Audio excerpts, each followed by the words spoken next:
আসসালামু আলাইকুম, আমি রিয়ামণি। ইতিমধ্যেই হিরো আলম একটা কথা বলছে যে তার বাবার অসুস্থতায় আমি ছিলাম না। সম্পূর্ণই ভিত্তিহীন কথাটা। তার বাবার অসুস্থতায় আমি কিভাবে ছিলাম না বলেন? তার বাবার অসুস্থতায় আমি বগুড়া ছিলাম। রমজান মাসে আমি বগুড়াতেই ছিলাম। বগুড়া হসপিটালে যখন ভর্তি করানো হয় সেখানেও আমি ছিলাম।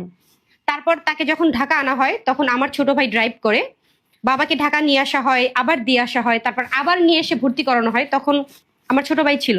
সে যে বলেছে যে আমার ফ্যামিলির কেউ ছিল না, এটা একদমই মিথ্যা কথা। আমার ফ্যামিলির লোক ছিল। তার বাবা অসুস্থতায় আমি নাচ গান করছি, এটা একদমই ভিত্তিহীন। সে যে ভিডিও স্ক্রিনশট দিয়েছে সেগুলো আগের, এখনকার না সেগুলো।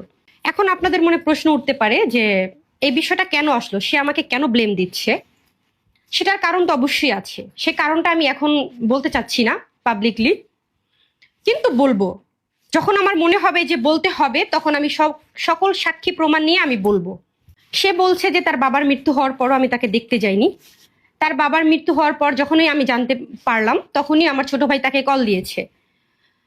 সে সরাসরি আমাকে হুমকি দিয়েছে আমার ছোট ভাইয়ের মাধ্যমে। তাকে বলেছে যদি আমি সেখানে যাই আমাকে সে মেরে ফেলবে।